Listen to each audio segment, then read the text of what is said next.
El DTF sigue siendo una estampa. ¿Puede la serigrafía, siendo una técnica tan antigua, competir con las nuevas tecnologías de transferencia textil en términos de calidad y de eficiencia? ¿Cuánto debería durar un estampado? Pregunta trampa. ¿Por qué? Bienvenidos a Custom Club, el podcast en español que te sumerge en el fascinante mundo de la personalización. Acompaña a Chico Flores, Efraín Berrocal y Juan Blanco en este viaje. Prepárate para explorar la personalización junto a nosotros. ¡Empezamos! Bienvenidos a Custom Club, tu podcast definitivo para entusiastas y profesionales de la impresión textil y personalización. Este proyecto tiene una alineación estelar con Efraín, experto en soluciones creativas desde Brildor, Juan, la mente maestra detrás de Graphiclandia, y yo, Chico, desde Ninja Print Masters. En nuestro episodio de hoy nos sumergiremos en el mundo del DTF para descifrar si este método es realmente el titán de los transfers textiles o solo es una moda pasajera. Analizaremos también el lugar que ocupa el DTF en comparación con otras técnicas de transferencia por calor y exploraremos las estrategias y secretos para seleccionar los mejores materiales y optimizar los procesos en la impresión DTF, garantizando así resultados excepcionales. Bueno, pues bienvenidos, Efraín, bienvenido Juan. Hola, ¿cómo están? ¿qué tal?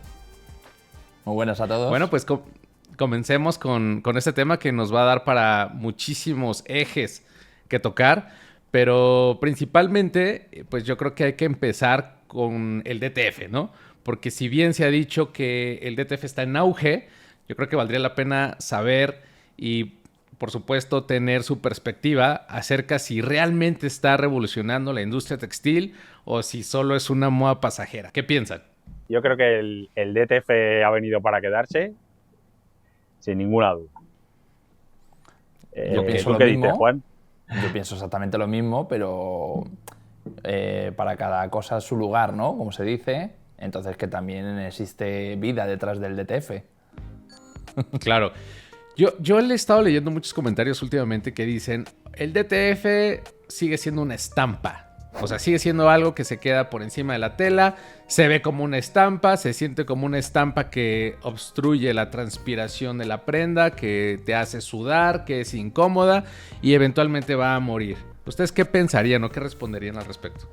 Yo pienso lo mismo, pero hay soluciones que, mira, sin ir más lejos, en este episodio me he preparado aquí algunas muestras en el que os enseño un DTF, como podéis ver.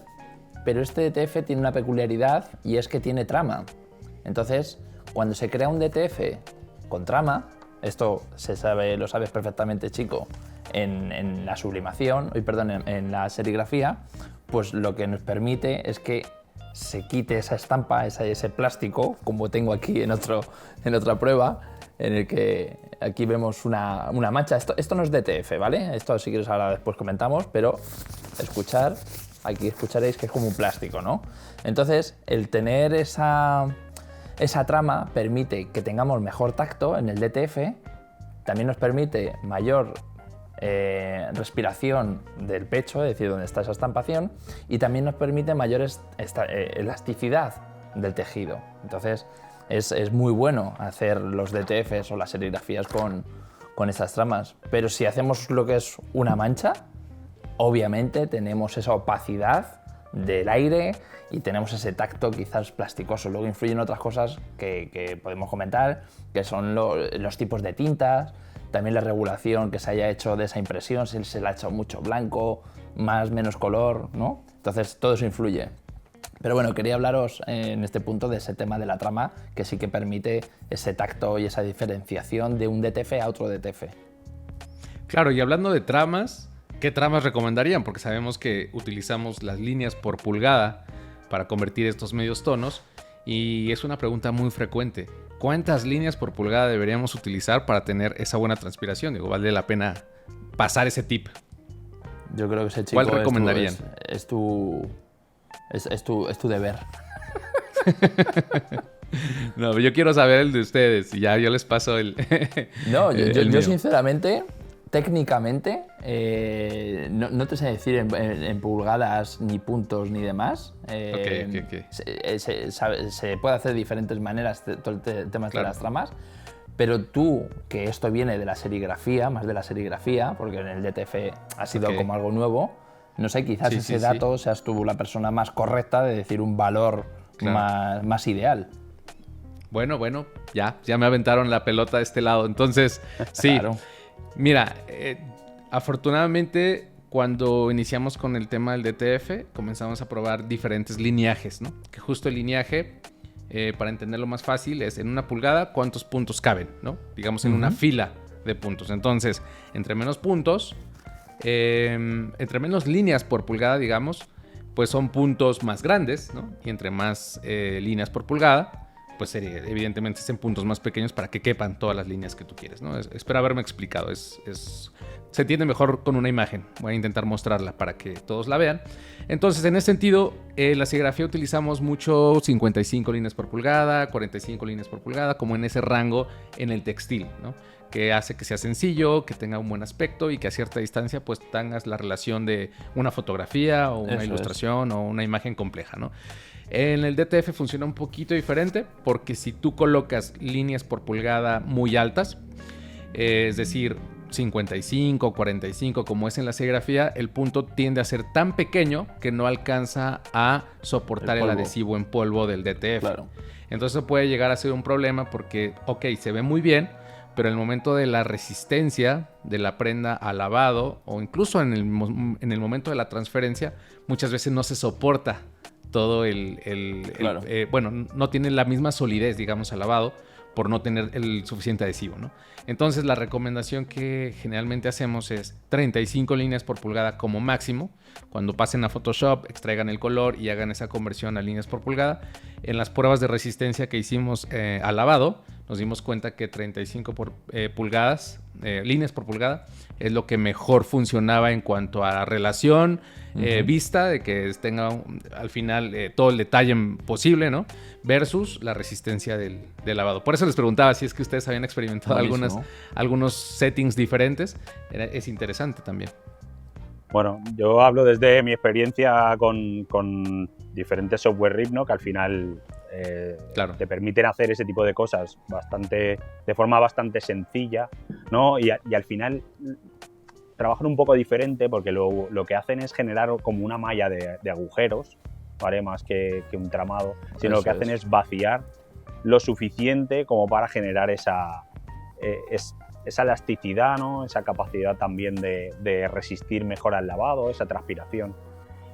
Pero es verdad que depende mucho de los diseños, puedes jugar un poco más o menos con eso. Y también me preocupa algo que no hemos comentado, y es que indudablemente siempre tenemos el polvo DTF que, dependiendo el diseño, puede aparecer, o sea, puede estar estampado. Presente. Claro. Entonces, está bien lo que decías tú, Juan, de vaciar, porque incluso utilizar el color de la prenda, ¿no? y fulminarlo directamente del diseño es algo bastante interesante, pero hay que ir con bastante cuidado para que no quede algo extraño. Esto da para podcast, ¿eh? Sí, no, pero el tema, volviendo al tema de la trama, que es en lo que estamos, os voy a enseñar otro, que esto es hecho con otra técnica, que es el transfer toner.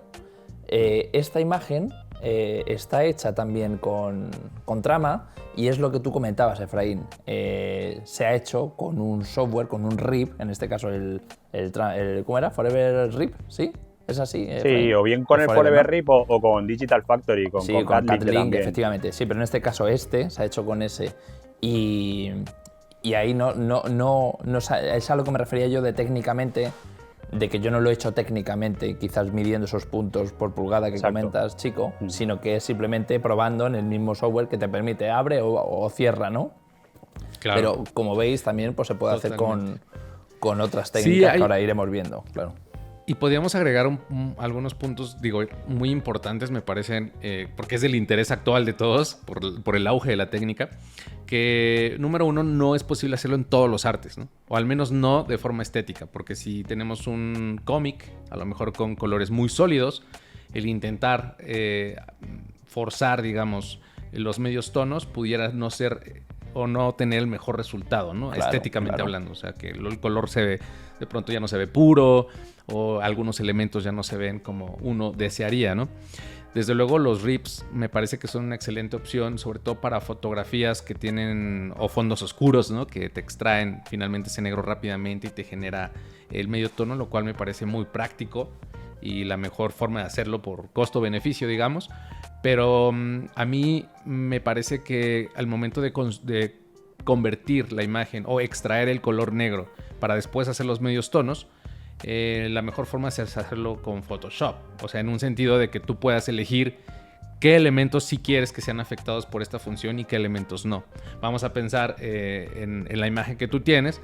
Si las letras de arriba tuvieran un color rojo oscuro y tú haces esta extracción del negro, va a intentar poner medios tonos en esas letras rojas. Y a lo mejor ahí no quieres que se extraigan absolutamente nada, solamente a lo mejor el fondo y otras áreas. Entonces ahí es donde Photoshop pues, te permite rápidamente y sin mucha complejidad poder elegir estas áreas donde sí quieres que se extraiga ese fondo para generar los medios tonos y procurar las áreas sólidas donde tú requieres que tenga la mejor vista, el mejor resultado y el color totalmente puro, ¿no?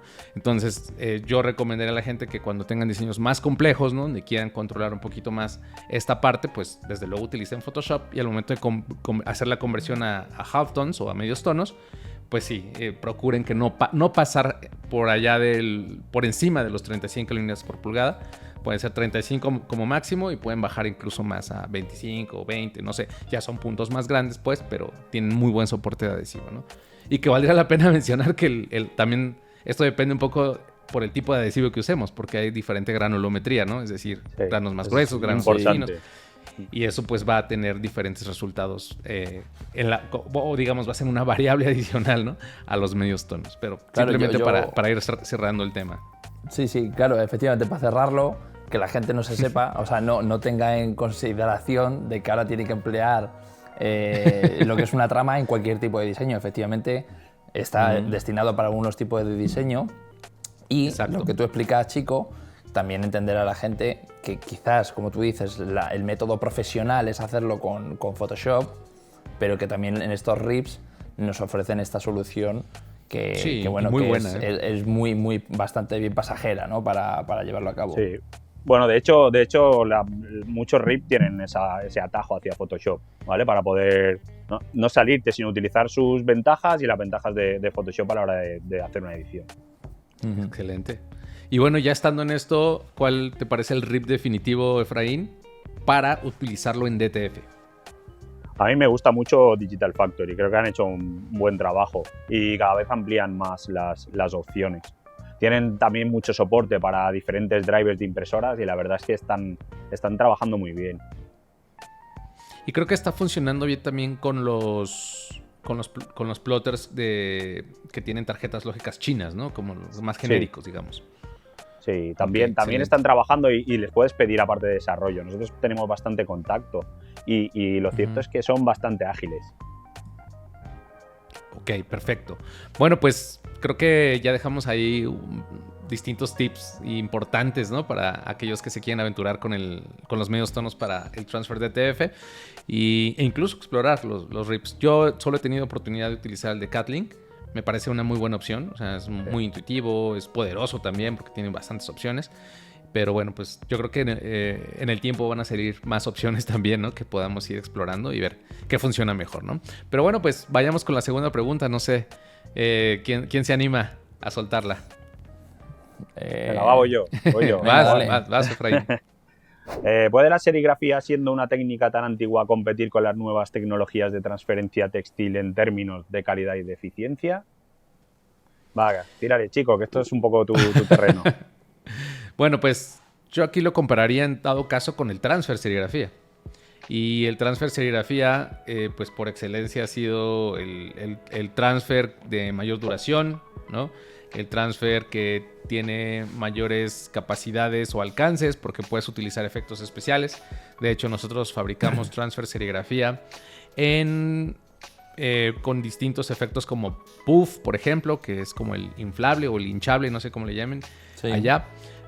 Utilizamos el glow in the dark, muchos tipos de glitter tintas metálicas, cosas que evidentemente, ahora ya se pueden hacer, ¿no? En cierta forma con DTF y ahora con FTS, pero digamos que en serigrafía vamos a tener un efecto selectivo, ¿no? En las áreas que nosotros queramos del diseño, y además bastante fuerte y con una resistencia prácticamente, lo digo permanente entre comillas, porque depende un poco cómo laves la prenda.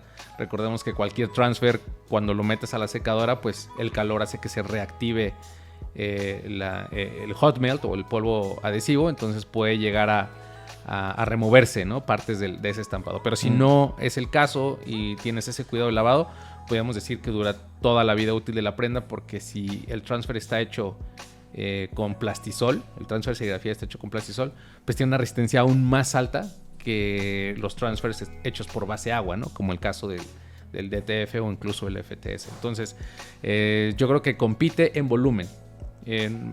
Hay muchos casos aquí que pudiera ser útil para las personas que quieren hacer transfer, que cuando estás haciendo transfer para una marca de ropa, estás haciendo tus etiquetas, no sé, algo que estás haciendo a volumen, ya cuando sacas números puedes costear que sí es mucho más rentable hacerlo en serigrafía, ¿no? Y con mejores prestaciones, que hacerlo evidentemente ya en digital, ¿no? Pero bueno, ya son casos donde por lo menos tienes más de 50 piezas, ¿no? O cuando los tamaños también de ese transfer son grandes, ¿no? Lo único que sí tendría de, digamos, limitante el transfer serigrafía son los medios tonos. Los medios tonos, digamos, fuera. O sea, puedes hacer una fotografía y demás, pero mientras los contornos sean lo más definidos posible, ¿no? Pero ya cuando quieres hacer una imagen como la que mostró Juan hace un momento, en serigrafía, transfer serigrafía, sería una pesadilla hacer eso, ¿no? Para poder registrar perfectamente medios tonos tan pequeños y tener el soporte de la última tinta para el adhesivo sería bastante complicado. Y eso sí sería, yo creería, ¿no? Por practicidad y por viabilidad del proceso, que sí sería exclusivo más del digital. Explicamos a la gente un poco en qué consiste, porque yo creo que nos hemos puesto a hablar un poco del transfer serigráfico y no sé si todo el mundo entiende qué es el transfer serigráfico, sí. ¿Vale? Pensemos en un papel, como si fuera el film DTF, ¿vale? Pero se utiliza generalmente resmas de papel, y entonces trabajamos diferentes mallas con sus diferentes artes, ¿no? Y lo que hacemos es aplicar una tinta de serigrafía para luego, o sea, hacer como el DTF, ¿no? Primero imprimiríamos los colores y luego arriba del todo acabaríamos estampando ese adhesivo. Y luego funcionaría exactamente como un DTF. Lo podrías recortar y aplicar. A primera vista parece un DTF, ¿no? Porque cuando la gente lo ve dice, eso es DTF, pero no, está hecho con serigrafía. Y es exactamente lo que acabas de decir, Efraín. El proceso es colores, finalizando con la base blanca, en espejo, obviamente, y después se pasa con el polvo adhesivo al final para que se adhiera a la tinta fresca, que es la última que colocaste, y se hornea, ¿no? Con calor. Es un proceso relativamente sencillo, ¿no? Aunque tiene sus complejidades, porque a lo que mucha gente no sabe es que hay transfer. Puedes hacer transfer serigrafía en una hoja bond cualquiera. Puedes hacer transfer en papel transfer, que tienen un tipo de recubrimiento espacial. Puedes hacer transfer en film, ¿no? Como algo similar a lo que tiene el DTF. Y puedes hacer transfer con polvo adhesivo o sin polvo adhesivo, ¿no? O con tintas que tienen ya ese poder de adhesividad para crearlo. Y además se puede hacer en plastisol, se puede hacer en base agua y se puede hacer en silicona, lo cual pues abre muchísimas posibilidades, ¿no? En este mundo. Yo contestando a la pregunta, bueno, es exactamente lo que tú has contestado, chico. Si entramos en cantidades y en la gran mayoría de diseños que se pueden hacer, yo creo que la serigrafía va a seguir mandando en ese aspecto. Es cierto que, bueno, pues cada vez no, el DTF salió relativamente económico, ¿no? El precio tinta y demás. Pero bueno, sí que hay una lucha, quizás también en el mercado, el precio por metros, ¿no? Que se vende. Pero bueno, en conclusión, que sí que permite tener un mayor corte, es decir, de cantidades, porque si lo hacemos en DTG, es cierto que el corte es antes por el precio que tenemos de producción. luego estaría el corte en el DTF y luego ya por último sería la serigrafía, ¿no? Contestando así resumidamente a la pregunta. Sí, claro. Y ahora el DTF se ha acercado mucho a los costos del transfer de serigrafía cuando se trata de cosas muy pequeñas con muchos colores. O sea, vamos a suponer que vas a hacer 200 etiquetas y tienen 10 colores, o por decir, ¿no? Sí. Eso si tú lo costeas en serigrafía, probablemente para hacer 200, definitivamente DTF sigue siendo el mejor precio, ¿no? Pero ya cuando empiezas a hacer diseños más grandes y demás, y más volumen, bueno, claro, la serigrafía ya empieza a ser competitivo. Pero sí, totalmente de acuerdo con eso. Y bueno, pues invitar a la gente que explore esa técnica, la verdad, vale mucho la pena. Obviamente cuando ya quiera un poco escalar a volumen, ¿no? Para optimizar costos, desde luego. Buenísimo. Bueno, pues seguimos con la siguiente, que por acá teníamos una pregunta interesante, que es acerca del FTS. Creo que no ha llegado el FTS allá, ¿verdad? ¿O sí? No. Están esperando igual que nosotros. Han llegado solo tus vídeos, chico. Sí, ya sé. Todos los días nos llegan mensajes y correos de ¿qué está pasando? ¿Cuándo llega el FTS? A nosotros bueno, también, pero no, ni lo hemos visto directamente. Pero te tenemos a ti de embajador, chico, o sea que... Gracias. Pues la pregunta es, ¿el FTS se queda corto en algún aspecto crucial que los emprendedores deberían considerar? Bueno, creo que es un poco temprano para responder eso, porque evidentemente yo no lo tengo actualmente como para, pues, darles un estudio, una perspectiva ya de tiempo al uso, ¿no? Que en comparación con DTF. Pero sí que he hecho algunas pruebas y tuve la fortuna de ver el lanzamiento en Colombia. Lo que sí he visto es que probablemente, dependiendo del área geográfica donde nos encontremos, pues los precios pueden llegar a cambiar. Y si bien la promesa es que sea mucho más económico, probablemente no sea tanto al final, dependiendo, insisto, en la zona geográfica donde nos encontremos, ¿no? Que es uno de los principales atractivos. Lo segundo es que yo creo que va a ser una gran opción, como creo que en algún momento lo comentamos, pero para equipos de formato pequeño, ¿no? ¿Por qué? Porque va a haber la posibilidad de tener un modo de producción transfer estable, ¿no? A diferencia de las cintas blancas con equipos pequeños, que por el tipo de cabezal, pues llega a haber ciertas complicaciones, ¿no? Y la última, que probablemente es la que más me preocuparía, ¿no? Insisto, esto es solo especulación con las referencias de los primeros usuarios. No lo he probado yo de primera mano, pero me han dicho que no se conserva muy bien con el tiempo. O sea, vamos a pensar que imprimimos algunos transfers a hoy y pasan 4 días y al ser papel, pues el papel llega a absorber humedad, se llega a absorber un poco más la tinta y demás, y el release ya no es el mismo. O sea, ya no hay la misma calidad al momento del desprendimiento, ¿no? Entonces esas serían mis principales preocupaciones de momento, ¿no? Pero bueno, ya veremos que cuando lo tengamos, ¿no? Activamente funcionando, pues realmente evaluar qué tanto puede o no almacenarse, qué tanto tiempo y obviamente el tema de costos, ¿no? Pero esos serían mis principales, digamos, observaciones al respecto. Entonces, bueno, pues no sé, ¿ustedes hay algo que les haya llamado la atención del FTS? ¿Creen que así con lo poco que saben vaya a pegar? ¿Qué piensas, Juan? No, yo creo que le toca a Efraín ahora. ¿No te atreves?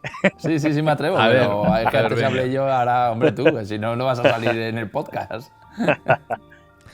A ver, yo lo primero es lo que hemos hablado antes, explicar un poco también el FTS. Al final es una técnica muy similar al DTF, pero no tiene tinta blanca, tiene una tinta que es transparente, ¿no? Si no me equivoco, chico. Sí, es transparente. Y luego le aplicas un polvo con pigmento blanco, que al final es lo que te da esa base. Aquí pues tenemos ganas de probarlo. Yo lo conocí hace bastante tiempo porque Sumibrin, que es el creador, empezó a promocionar un poco, ¿no? Hace ya algún año. Y yo creo que es una técnica bastante interesante porque al final pues todos los modos de impresión, como ya hemos dicho alguna vez, con tinta blanca son cansinos, por decirlo de alguna manera, sobre todo para los cabezales. Y si hablamos de la impresión en pequeño formato, pues sobre todo más, porque esos cabezales sufren sufren al final el óxido de titanio de la tinta blanca y es complicado. Claro. Entonces, para mí el único aspecto crucial, como has dicho tú, que deberíamos considerar es pues que tengamos tinta aquí y papel y demás para poder afrontar eso, ¿no? Que al final eso se globalice de alguna manera para que en cualquier momento, como ha pasado con el DTF, ¿no? Puedas tener a tu alcance pues tinta, papel y cualquier cosa así. Sí, de acuerdo. Yo sí, no, doy mi punto de vista. A ver, la información que hay del FTS es la que ha transmitido con criterio, obviamente, Chico, en las redes. Yo poco puedo opinar.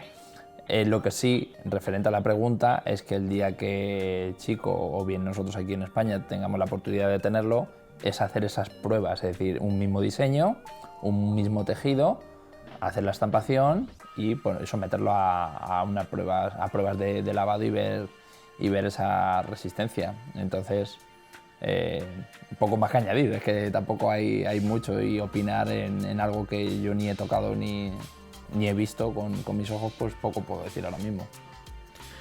Lo que sí es que los efectos especiales sí son una locura. Digo, Ya. seguramente ya han visto los efectos de DTF, ¿no? Que hacen con el film, que hay un montón ya. Sí. Neones y Metalizados. glitter y demás. Ajá, metalizados. Sí, aquí enseño en pantalla genial. un DTF con colores flúor, vamos. Que todo el mundo Genial. también conocerá que existe. Sí, bueno, la ventaja del FTS, que sí sobresale por cualquiera, es que los efectos son muy llamativos, o sea, muy intensos. O sea, sí puedes notar ahí una gran diferencia frente a cualquier efecto que tú veas en DTF versus el FTS. Parece un efecto hecho por serigrafía, o sea, prácticamente, ¿no? Bueno, chicos, ya al hilo de esto yo tengo una pregunta para ti, tú que conoces el FTS. Si quieres aplicar esos efectos y aparte quieres aplicar una impresión, o sea, ¿lo puedes hacer en 2 pasos? ¿Te permite hacerlo? No entiendo muy bien a qué te refieres. O sea, con imagínate 2 pasos. que queramos hacer algo que tenga colores neones, ¿no? Y tenemos una lámina, entiendo que es de color neón y imprimes sobre ella, ¿cierto? ¿Es así? ¿O me estoy equivocando? No. El polvo adhesivo. El polvo es el que tú aplicas. Trae ya el efecto neón. Así Ok. es. Entonces lo que estarías cambiando serían los diferentes tipos de polvo con diferentes efectos. Vamos a pensar que el estándar del FTS es un polvo adhesivo con pigmento blanco integrado, ¿no? Que es el Sí. que le da el soporte de poder cubriente. Pero pudieras cambiar de pronto ese por un polvo adhesivo que tenga glow in the dark, por ejemplo. Ok. O que tenga glitter, ¿no? Entonces, eso sería Vale. la forma en cómo funcionaría. Y si yo divido ese diseño en 2 partes y una la utilizo imprimiendo con un polvo de glow in the dark, por ejemplo, que has comentado, y luego hago otra impresión con pigmento blanco, ¿podría planchar 2 veces ese diseño y hacer efectos así? ¿Podría superponerlos? ¿Te lo estoy poniendo difícil? Sí, porque no me imagino el proceso, pero creo que, a ver si te entendí bien, Efraín. Lo que tú dices es como primero imprimir una primer parte Sí, vamos a pensar en una hoja de papel, sí. y esa primer parte agregarle ese efecto. Sí, O- o aplicarle a la prenda y luego aplicarle otra impresión con claro. un efecto. Eso es Como lo que me refiero yo, es poder sobreimprimirlos. combinar esa, o sea, darle más versatilidad incluso, no que todo sea glow in the dark. Ya, sí, ya te entendí. Sí, pero yo creo que se podría hacer, pero digamos que imprimiendo por separado las piezas, ¿no? Y ya, pues tú haciendo esa composición, finalmente, pues cuadrándolo, ¿no? Que ahí pudiéramos tener la desventaja de que al ser papel, pues no tendrías tanta visibilidad, ¿no? Para poder empatar, digamos, estas secciones. Pero yo creo que aquí es donde pienso yo que se va a integrar mucho con el DTF, como que las dos técnicas van a complementarse muy bien, ¿no? Porque podrías utilizar film DTF, ¿por qué no? Y yo pensaría que va a haber gente que va a utilizar los polvos de FTS adhesivos para agregarle ciertos efectos a su DTF que ya tiene, ¿me explico?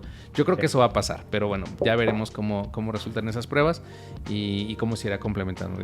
Sinceramente tengo yo también mucha curiosidad de como tú, hacer ese tipo de experimentos o de pruebas, pero bueno, pues el tiempo nos va a decir qué tal resulta. Que yo creo que muy bien, porque por lo poco que he visto, la verdad, la técnica es fenomenal. ¿Vamos a otra pregunta? Venga, Juan. ¿La lanzo yo, por ejemplo? Sí. ¿Sí? ¿Seguro? ¡Dale! Bueno, en términos de resistencia, ¿qué transfer ganaría la batalla? ¿O cuál gana la batalla? Fácil. Serigrafía, definitivamente. Sí, aunque yo creo que ahí tenemos que tomar en cuenta mucho el tema de los adhesivos. Porque yo creo que no debemos generalizar por método de transfer, sino por tipo de adhesivo utilizado en cada método de transfer. Porque hay adhesivos hechos por poliéster o copoliéster, hay adhesivos de poliamida, ¿no? Que es, para que se entienda mejor, es nylon, ¿no?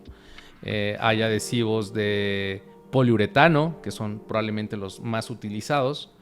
Y de entre esos tipos de adhesivos también hay distintos niveles de calidad, ¿no? De resistencia. Y dependiendo del fabricante, también incluso con distintos umbrales de fusión al calor. Vamos a pensar que tienes dos poliuretanos de dos productores distintos. Este tiene su umbral a los 120 grados y este a los 140. Los dos son poliuretano, pero tienen ciertas diferencias. Y además, si trabajamos con polvo, pudiéramos pues subrayar que hay una granulometría, o sea, qué tan fino, qué tan grueso es el polvo. Y si es muy fino el polvo, pues cuando quieras utilizar ese transfer para telas que son muy rugosas, como una mezclilla, una gabardina, probablemente no tenga el suficiente adhesivo para poder anclar correctamente y resistir al tiempo, ¿no? En cambio, si vamos a utilizar telas más planas como una popelina o una t-shirt tradicional, probablemente ese polvo fino sea suficiente, ¿no? ¿Qué es una popelina? Disculpa, chico. Una popelina es como un tejido plano, como el que utilizamos para las camisas, como este que traigo yo aquí. ¿Pero algodón? Una camisa tradicional. ok. Eso es más o menos una... Bueno, aquí le llamamos así, ¿no? Allá no sé cómo lo denominen. Aquí sí. Es camisa. Es una camisa. Ah, ok. Sí. Bueno, acá también, pero el tipo de tela... No, es por el tipo de tejido, sí. Sí, el tipo de tejido, exactamente. Entonces, yo creo que tendríamos esas variables que pudiéramos mencionar. Sé que, por ejemplo, el No Cut utiliza mucho poliuretano, ¿no? Pero pues esto puede cambiar, ¿no? Hay algunos otros métodos que he visto también que no sé exactamente qué tipo de adhesivo es, pero no parece ser poliuretano porque el poliuretano tiende a ser muy flexible, tiende a ser un poco más suave, no se siente tan pesado, no se siente tan acartonado, digamos, el acabado. Entonces, yo creo que la duración o la solidez del estampado sería en función más del adhesivo, más que del método, ¿no? No sé qué piensen ustedes. Sí, depende efectivamente. Yo creo que depende en todas las técnicas de personalización cómo se haga ese proceso. No solo el proceso, sino dónde se haga. No es lo mismo hacer un transfer de serigráfico o un DTF en un algodón que a la primera lavada está desprendiendo bolitas y eso lo que hace es desprender la estampación, que hacerlo con un algodón quizás más, de mejor calidad.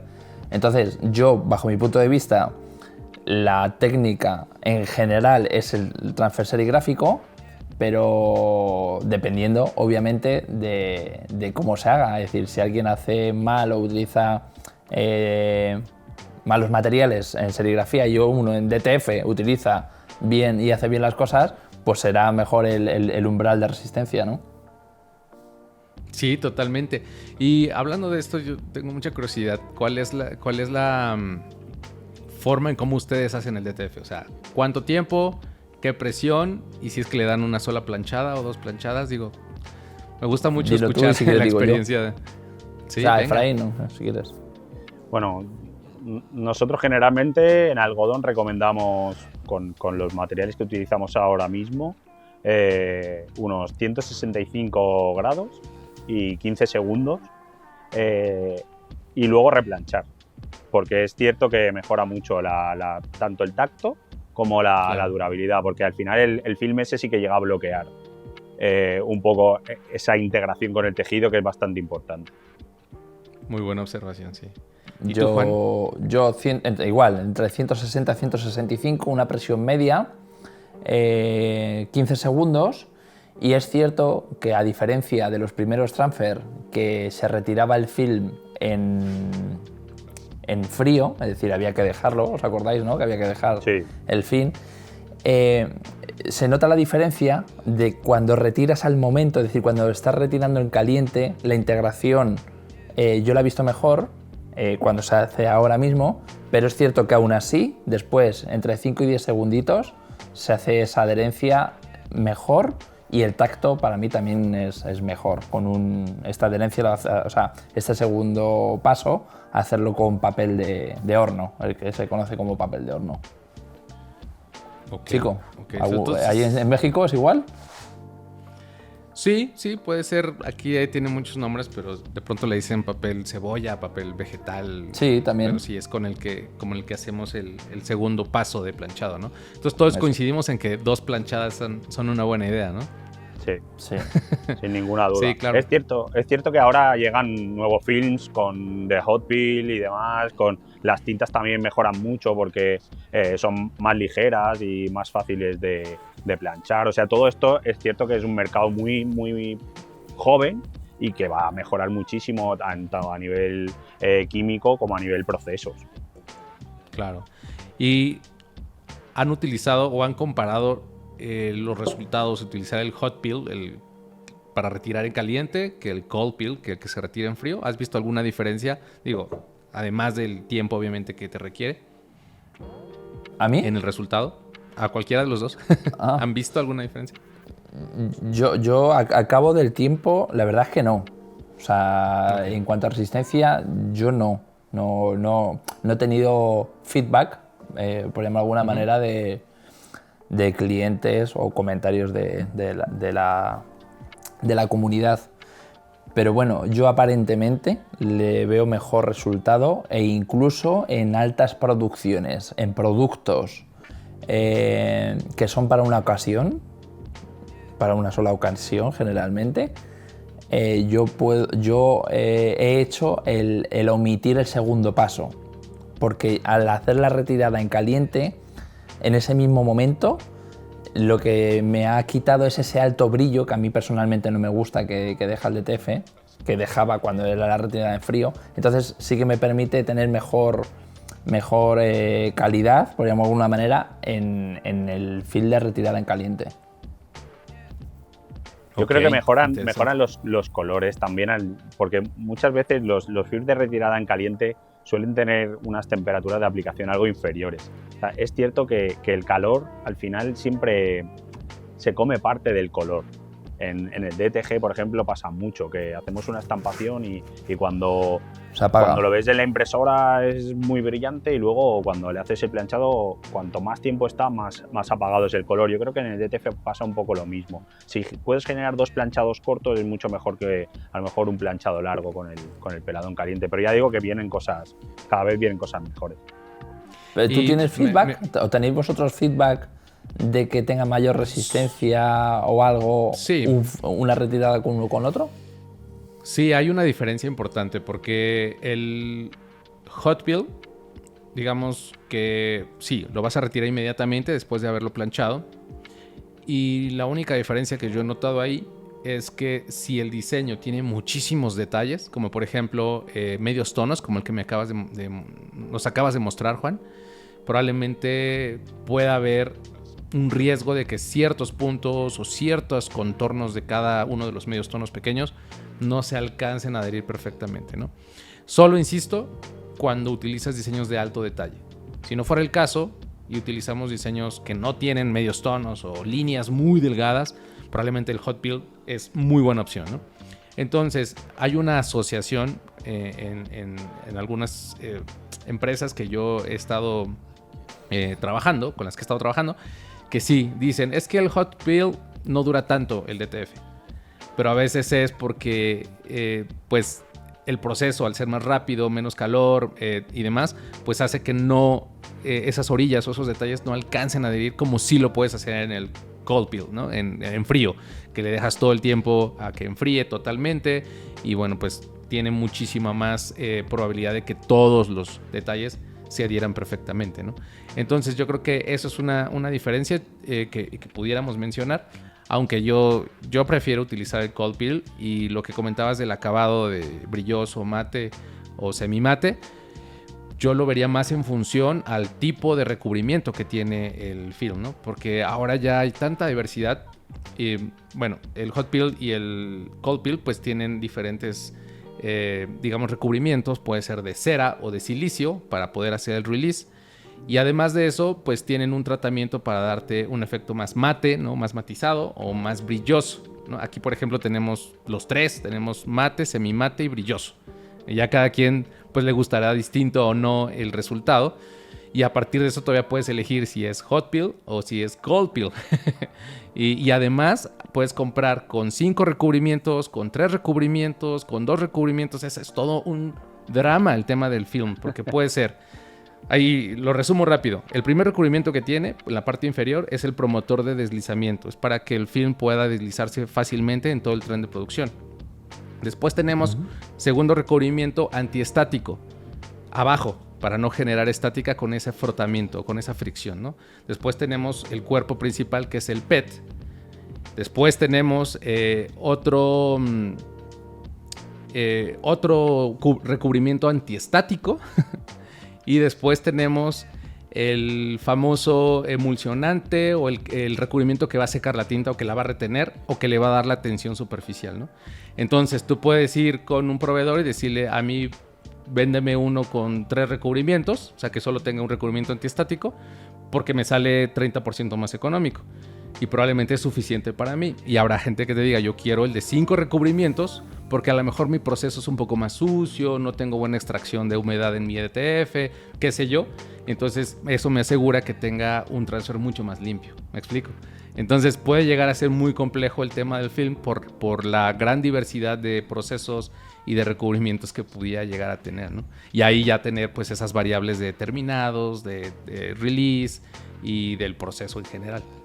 Yo creo que el 80%, por decir un dato alto, de los que venden bobinas de film, yo creo que no saben ni las capas que tienen. No. Tal cual. Entonces, Sí. Referente a lo de que comentabas del mate, semimate y brillo, corregirme si me equivoco, es decir, yo creo que todos los film, generalmente todos los film dan un brillo que se puede quitar con una segunda pasada, con un film, con un papel cebolla natural o de horno. Para que la gente sepa, es que a ver si la gente va a estar pidiendo: oye, yo es que quiero los film en brillo, ya, pero que sepas que ese brillo se puede quitar si quieres, o ¿no? ¿Sí Claro, o no? se puede cambiar, ¿no? En el acabado, digamos. Sí, claro, Sí, efectivamente. hay un cierto brillo, pero sí es que hay unos que dan más que otros, ¿no? Vamos a pensar. Pero sí, tienes toda la razón, Juan, y sí hay un cierto acabado que sí tiene, Claro. tiene un reflejo ahí, ¿no? De hecho, el de retirada en caliente, si tú lo retiras en frío, vas a ver que tiene un brillo mucho más alto que si lo retiras al momento. ¿Me explico? Sí, claro. Entonces, que la gente sepa eso, es decir, que no sepa si se tiene que ir a un film mate específico porque le va a salir siempre mate, o un brillo y solo le va a salir brillo. Es decir, que sepan que tienen Claro. con un mismo film las dos opciones, ¿sabes? Sí, justo es eso, que la cera que traen para poder hacer el release, que es la que se derrite, es la que le da muchas veces esos pues resultados de acabado, ¿no? Eso y el es. silicio también en su momento. Sí, no, es muy complejo y tienes razón. Yo cuando busco proveedores de film, ¿no? Muchas veces les pregunto: bueno, ¿y este cuántos recubrimientos tiene? ¿Recubrimientos de qué? Es como, sí, no tienen ni idea, ¿no? Entonces yo creo que ellos mismos, cuando buscan proveedores en China, muchas veces ni tienen ni idea por qué cambia tanto el precio, ¿no? Porque de pronto hay un proveedor que te lo da a un precio y otro a la mitad del precio y otro a un 30% abajo. Entonces yo creo que obviamente toca que todos nos informemos, ¿no? Claro, promover ese tipo de información para que entendamos mucho mejor el proceso y desde luego optimicemos los costos, porque probablemente también habrá gente que esté comprando un film muy caro que no necesita, ¿no? Claro. O alguien que está comprando uno de muy mala calidad y se lo atribuye a la tinta o se lo atribuye a la máquina si es que está teniendo algún problema, ¿no? Que también me ha pasado mucho, porque en el DTF es común que, sobre todo en los plotters grandes, donde ya es una línea de producción, que salga con cierta suciedad del film, ¿no?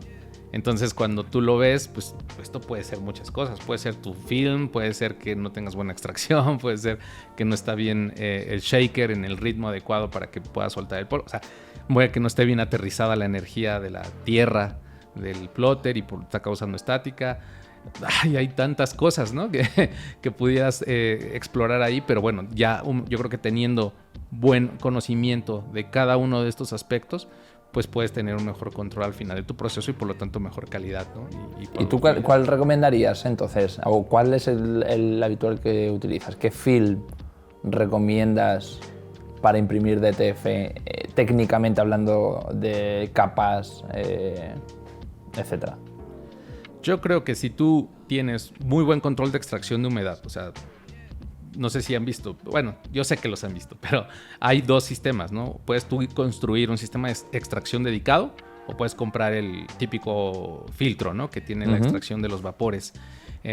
Los dos los he utilizado. A mí me gusta más, obviamente, tener un sistema de extracción dedicado porque es más potente, puedes colocar un motor más fuerte y eso te permite, pues sí, sacar toda la humedad rápidamente, ¿no? Y que no se acumule tanto, porque con el tiempo, digo, ya que tenemos más de 3 años, o casi 4 con DTF, te das cuenta que en los shakers que traen el horno llegan a gotear por dentro. Llega un punto de que lo has usado tanto que se acumula dentro de la fibra que trae para cubrir y no dejar pasar el calor al exterior, se llena de humedad y empieza a gotear y es una locura, ¿no? Entonces, si tú tienes una buena extracción de humedad, si tú tienes una buena tierra física, preferentemente que sea dedicada al equipo, para que le ayude a que no genere estática al momento de la impresión, y bueno, y el polvo también adhesivo genera estática, o sea, el poliuretano genera estática, y un polvo adhesivo muy barato te va a generar un montón de estática.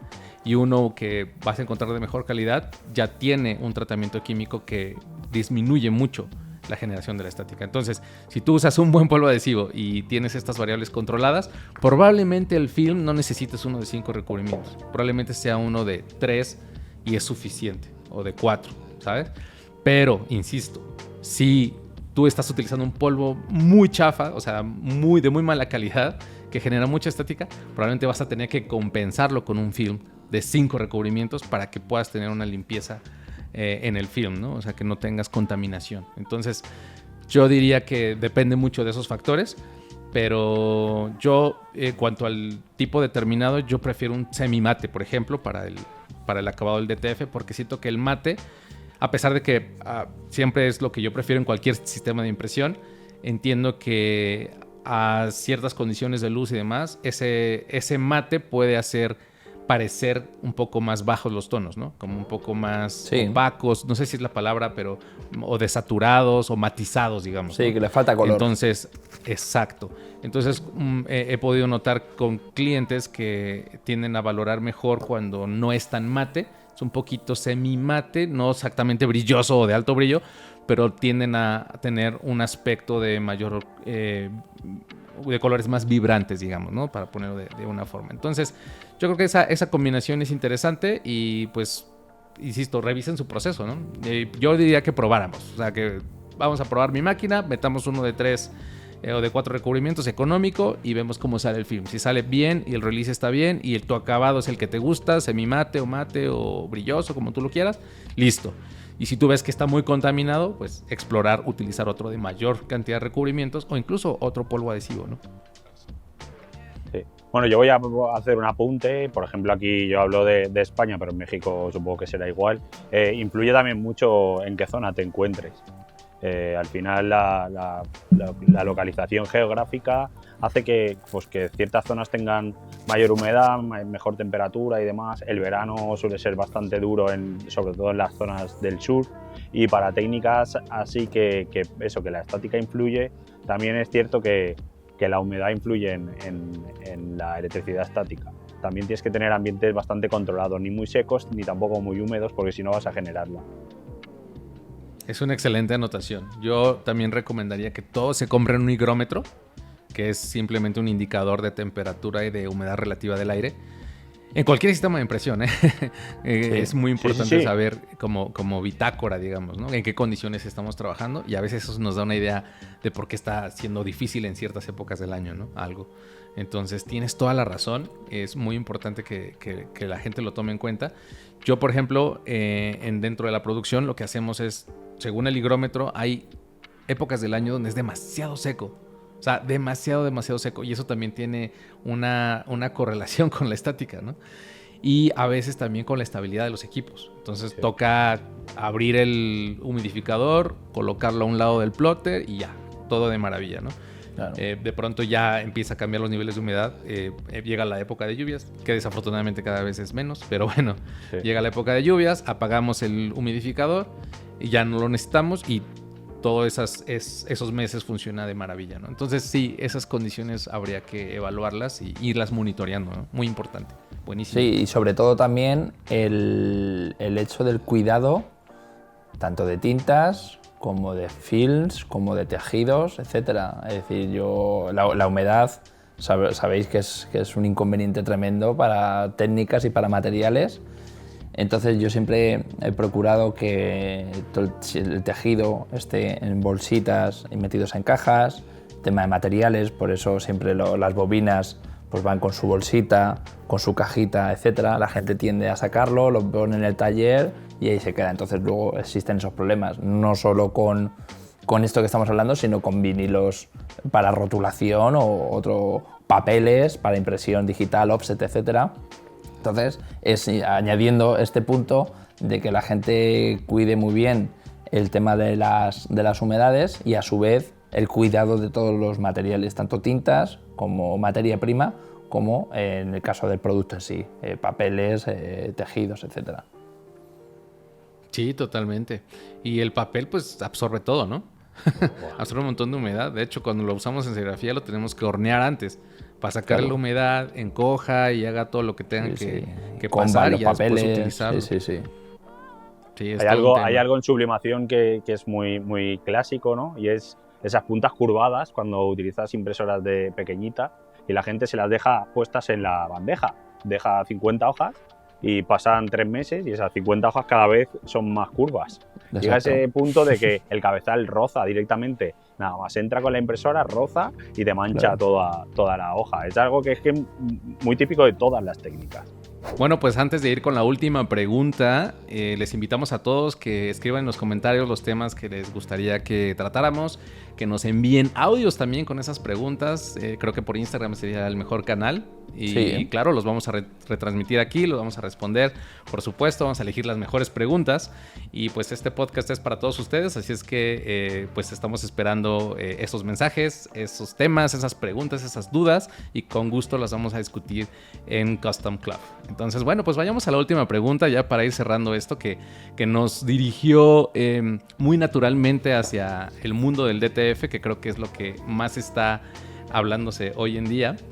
Y antes de ir a esta pregunta, creo que me voy a salir un poco de lo que teníamos planeado, pero yo quisiera preguntarles algo porque sí, tiene que ver con lo último y con el cierre que vamos a hacer, pero que es una pregunta, a mí me parece, crítica en todo esto. Venga, dale. Y es así. Sorpréndenos. Quiero que me respondan puntualmente, tanto tú, Juan, como tú, Efraín, ¿cuánto debería durar un estampado? Pregunta trampa. ¿Por qué? ¿Por qué lo pregunto?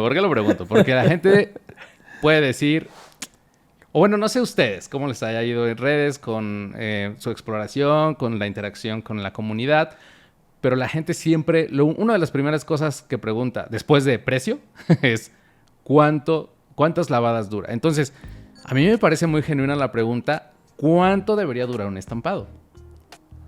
Venga. Yo personalmente, a ver, es que es muy relativo, pero yo creo que debería de romperse antes la camiseta que el estampado, independientemente de cuál sea la técnica.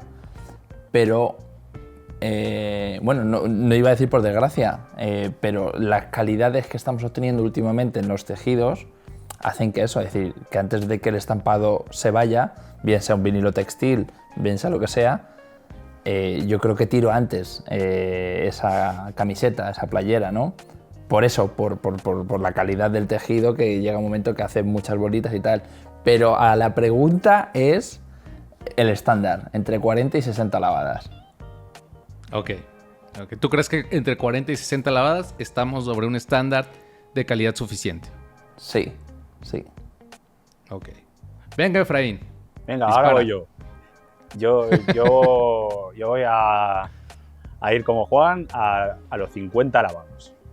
Yo creo que es, digamos, que el punto de inflexión. Bajo de ahí, digamos que estaríamos en algo pues bastante justo, y a partir de ahí yo creo que es ya de muy buena calidad. También es cierto que depende del uso de las prendas y todo eso. Si entráramos ahí en debate nos volveríamos locos, pero para mí creo que 50 lavados es la clave. ¿Y tú, Efraín, qué? Uy, Efraín, chico, ¿qué dices? Yo me uno a tu anotación acerca de la calidad de las prendas. Yo creo que cuando nos preocupamos demasiado porque un estampado sea eterno, antes deberíamos preocuparnos por la calidad de la fibra. ¿Qué sentido tendría esforzarte por tener un estampado de altísima calidad de resistencia si la fibra no lo es, ¿no? O si el textil no lo es, y que al final a las pocas lavadas, y con pocas me puedo referir hasta tal vez unas 30, ya esa prenda se ve encogida, el color se ha ido, correcto, se ha deformado, el cuello está flojo. Entonces, seamos realistas, el 95% de los textiles que encontramos en el mercado, de las camisetas que están listas para imprimir, ya sean de algodón peinado o orgánico, incluso también por supuesto el open end, lo que sea, y lo que encontramos en las tiendas departamentales como Pull&Bear o Forever 21 o H&M, qué sé yo, normalmente utilizan algodón de fibra corta. Digo, para hacerlo más sencillo, imagínense un cabello un cabello, uno más largo y uno más corto. Eso define la calidad del textil cuando se hace el hilo. Entonces, si el algodón es de fibra corta, pues que tiene, digamos, pelos muy cortos, cuando se hace el hilado, tiende a tener mucho menor resistencia. Y cuando es una fibra larga, pues como un algodón Pima, por ejemplo, muy famoso, puede llegar a tener la prenda muchísima resistencia. Yo tengo camisetas de algodón Pima que tienen 8 años y si bien no están en su mejor presentación, están bastante aceptables para seguirlas utilizando, ¿no? Bueno, dicho esto, entonces, si tú te pones una camiseta una vez a la semana porque es tu camiseta favorita, vamos a pensar, ¿no? Sí. Entonces, son 52 semanas al año, son 50 puestas. Un año, la verdad es que me parece ya aceptable, ¿no? Y entonces eso coincide con lo que ustedes acaban de decir de 50 lavadas, ¿no? Bien, pero estamos de acuerdo. La verdad es que casi nunca llegamos a las 50. O sea, seamos sinceros, si son ese tipo de camisetas, y sin dar marcas, porque es prácticamente todo el universo, porque así funciona la industria, ¿no? De que sea obsoleta la prenda, pues para que puedas recomprar otra. Y ahora cuesta más económico comprar una camiseta nueva que un café en Starbucks, ¿sabes? Y yo creo que nadie lo mide. Exacto. Yo no lo mido, o sea, yo mido el hacer pruebas, pero es que las pruebas no son reales, porque es que sacas, secas y metes, y ese no es el proceso natural de un tejido natural como es el algodón. Tiene subidas de épocas del año. Entonces yo creo que alguien lo habrá medido, pero no sé, la medición de, lo he lavado 33 veces y se me ha ido, hostias. Yo creo que tiene que estar un poco obsesivo, ¿no? Con hasta cuánto le dura la estampación, ¿no? O el tejido. Luego hace mucha risa esto, ¿no? Porque al final es verdad que a los que tenemos, por ejemplo, nosotros que somos distribuidores, ¿no? Y nos llega y ¿cuántos lavados dura esto? Y la gente, porque claro, y luego lo van a aplicar en una camiseta, como dices, chico, de esas de 50 céntimos que la han encontrado ahí en cualquier mercadillo. Y es importante que eso dure, y cuando luego te pones una camiseta que es más corta de arriba y abajo y unas mangas enormes, eso al final dice, no, hay que tener un poco un equilibrio, como decíais, ¿no? O sea, tiene que haber buena prenda y buen estampado. Sí, si tú lavas la prenda naturalmente va a empezar a soltar esa pelusa, ¿no? Claro. Y esa pelusa no es otra cosa que desgaste del tejido. Exacto. Entonces, ¿el estampado dónde está? Pues ahí en el tejido. Sobre todo si utilizamos base agua, por ejemplo, con DTG o con serigrafía base agua, la tinta se ancla, penetra en la fibra. Entonces, si la fibra se está desgastando, se está yendo la tinta también. Claro, no es que el estampado sea malo, es que el textil per se Tal cual. se va a ir erosionando. Exacto. Y eso es lo que a veces no entendemos. Y cuando también a mí comúnmente me dicen, yo quiero el estampado que más dure. Y yo, bueno, ¿qué vas a usar? O sea, vas a usar algodón pima y tienes un textil de muy buena calidad. Claro. ¿Qué está pasando, no? Para entenderlo, porque la verdad es que Claro. yo creo que Hay ni que a darle los contexto 50 a todo. camisetas... Sí, ni siquiera a los 50 camisetas llegamos, ¿no? A veces con ese tipo de prendas, ¿no? Y probablemente de ahí valdría la pena decir que muchas veces es suficiente entonces lo que da el DTF, lo que probablemente vamos a encontrar incluso con no-coat, con muchos vinilos textiles, y pues por eso ha tenido tanta aceptación, porque la gente tiene esa percepción de que pues realmente sí duran, claro, si los materiales son adecuados, ¿no? Pues darle Muy a bien, la pues. última pregunta, que al final nos hemos liado, ¿eh? Nos liamos fácil. Pues va la última pregunta y dice así: ante la rápida evolución de la moda y las demandas del mercado, ¿qué técnica ofrece la mejor capacidad de respuesta y por qué? Venga, ¿quién comienza? Efraín. Venga, va, yo. Estaba con la mano Por levantada. favor, Efraín, por favor. Bueno, yo creo que hablando de moda, vale, yo creo que la moda ha cambiado. Antes, digamos, teníamos como temporadas. Aquí era muy típico un anuncio como del Corte Inglés, ¿no? Que es una empresa española que lanzaba anuncios de televisión. Y ahora eso ha muerto directamente. Ahora todo va mucho más deprisa. Y como va mucho más deprisa, necesitas técnicas que te ofrezcan esa capacidad de respuesta, ¿no? Para mí la respuesta sería el DTF, porque lo que esta semana está de moda, la semana que viene ya no, o ha cambiado, o me permite hacer muchas colecciones diferentes muy rápido. Y la gente es cierto que se cansa de ir como el resto, ¿no? Es como que cada vez se busca un poco más algo más, un poco más personalizado. Yo me quedaría ahí. ¿Voy? Buenísimo. Venga, Juan. Sí. A ver, como el chico decía en el episodio anterior, depende. Depende. Estoy con Efraín, evidentemente. Yo creo que es el DTF para las pequeñas cantidades. Esa posibilidad de hacerlo bajo demanda, es decir, hacer una producción de 2 metros de nuestra marca de ropa, tenerlos ahí guardaditos, bien guardaditos para que no sufra con la humedad y demás. Y bajo demanda, es decir, me piden una S, plancho y mando. Me piden una M, plancho y mando. Entonces nos permite ahorrar en el tema ecológico, que lo vimos en el episodio anterior, es decir, no hacer producciones, poder hacer. Y luego la rapidez.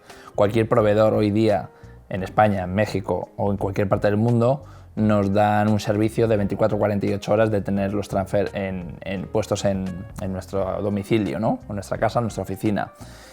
Y la serigrafía, igual, corrígeme si me equivoco, chico, los plazos son muy largos, cada vez más. Es decir, las asesorías que doy con gente que tiene serigrafías, que quiere pasarse al DTF a hacer cosas, dicen, es que estamos dando plazos de 2 meses.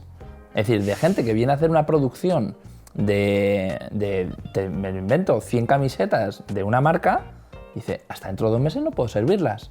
No doy abasto en producción, en planchas, en revelados, en cosas, ¿no?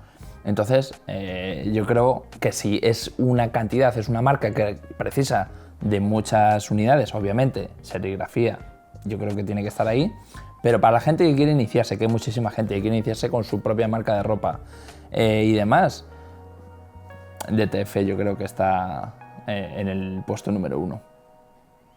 De acuerdo, sí, coincido totalmente, y podríamos agregar que también tiene un riesgo bajo, porque no tienes que estampar las prendas en ese momento, ¿no? Eso es. Puedes ofrecer bajo demanda. Bajo demanda. En el ejemplo que tenías puntualmente dado acerca de una marca de ropa, puedes ofrecer el diseño, o sea, poner la imagen del diseño. Eso es. Y no necesariamente en una camiseta. Puedes poner todas las tallas, 3, 4 colores diferentes, una sombrilla, una mochila, un chaleco.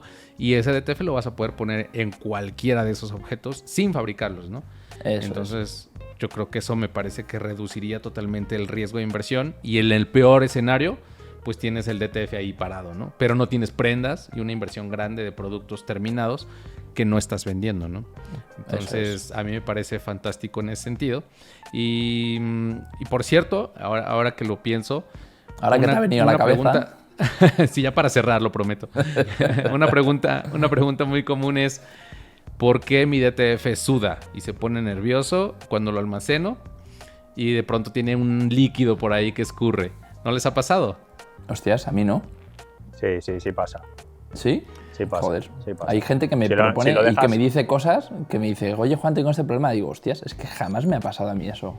Explicármelo porque lo desconozco. Ok. Bueno, sí pasa. ¿Cómo te ha ido con eso, Efraín?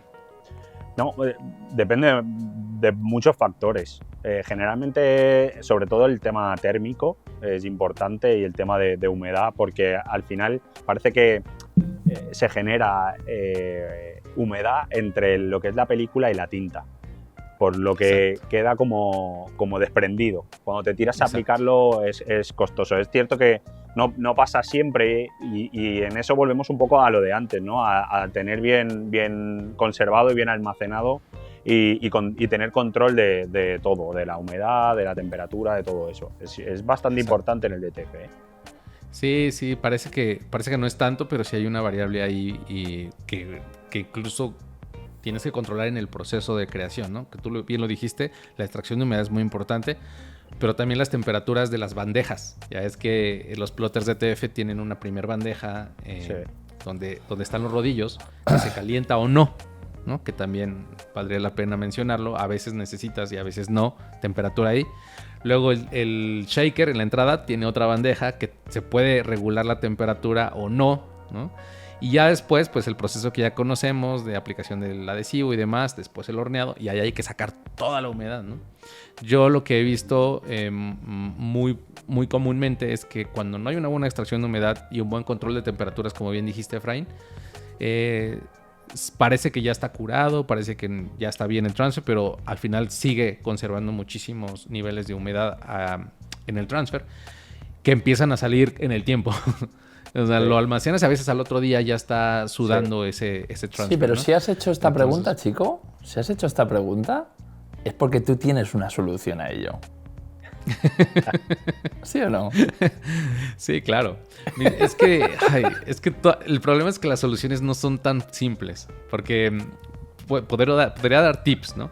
Por ejemplo, número 1, hay films, que ya hablamos de los recubrimientos, depende del tipo de emulsionante, hay films que necesitan que cuando está imprimiendo el cabezal, y ves que está muy cerca de los rodillos, y está esa platina metálica con la resistencia por dentro, hay films que necesitan que haya un poco de calor ahí para que la tinta se conserve bien, no se expanda, digamos, no haya ganancia de punto y empieces a eliminar un poco de humedad desde ese punto, pero no al grado de que no agarre el adhesivo, ¿no? O sea, tienes que tener cuidado porque si te pasas de calor, cuando llegas a la parte de la aplicación ya el adhesivo ya no se va a unir bien porque la tinta ya no está fresca, ¿no? Entonces puede llegar a ser complejo por esa parte, ¿no? Pero hay films que no necesitan temperatura. O sea, que su recubrimiento o su emulsionante es tan bueno que no necesitas colocar temperaturas en esas bandejas y entonces puede que sea suficiente para que agarre bien el adhesivo, pero puede que agarre un poco más de humedad dependiendo del ambiente que tengas. Si hay mucha humedad en tu área de tu región donde estás trabajando, puede que lleguen a acumular mucha por y si tu extractor o tu filtro no es lo suficientemente potente para extraerla en el momento del horneado, pues puedes llegar por consecuencia a generar un film con humedad que no se ve, pero que al tiempo va a salir y que incluso, no sé si hayan visto algunos ejemplos, pero a veces se ven como gotas secas al momento de que lo transfieres. Haces el desprendimiento y se ven como gotas secas, que justo ese es el defecto que resultante de tener como un DTF sudado. No sé si es la palabra correcta, pero, Sí. es que sí, así le decimos, ¿no? Que suda, porque pues de pronto Es tal cual. no se Porque empieza a además gotear de la nada, ¿no? Sí, suda como siliconado, ¿verdad? Entonces tiene ese punto grasoso que es luego… como glicerina, en realidad. Exacto, se quedan estampados. O sea, cuando tú lo vas a planchar, que luego te crees que eso se va a ir por arte de magia, no, se te queda directamente marcado. Y quizás si lo hubieras acabado de imprimir, pasar y todo, y lo hubieras aplicado, no se notaría. Pero ese tiempo que ha pasado ha hecho que salga la humedad hacia afuera, y cuando vas a aplicarlo, adiós. Ahí totalmente. lo tienes. Exacto, lo has dicho perfectamente. Entonces, resumido sería temperaturas desde las bandejas y extracción de humedad. Suficiente extracción de humedad. O sea, muy buena extracción de humedad. Y cambien los filtros, ¿no? Porque a veces compramos el filtro típico, pero nunca le cambiamos los repuestos. Y pues obviamente hay un punto donde ya no tiene el mismo nivel de extracción, ¿no? Y afortunadamente son económicos, pero es algo que está cambiando constantemente, por supuesto. Oye, qué buenas cosas he aprendido hoy, ¿eh? Sí, claro, es un mundo el DTF, ¿no? La verdad es que sí, yo en un principio pensé que iba a ser muy sencillo cuando comencé con la técnica. No sé cómo te fue a ti, Efraín, pero uno que ya ha visto otros métodos, ¿no? De pronto dices, ay, es uno más, ¿no? Inyección de tinta, como que ciertamente como que sientes que ya lo conoces de una u otra forma, ¿no? Porque muchas cosas son familiares. Wow. Pero cuando ya estás en el proceso, dices, ¿qué es esto, no? ¿Y por qué aquí esto? ¿Y por qué esto allá? Y bueno, en el camino se cometen muchos errores y se siguen cometiendo, pero se aprende, ¿no? Y esa es justo la idea, que podamos poder compartir estas experiencias para que pues la gente ahorre ese tiempo, le ahorre dinero, por supuesto, y tengan productos y servicios de calidad, ¿no? Que es lo más importante.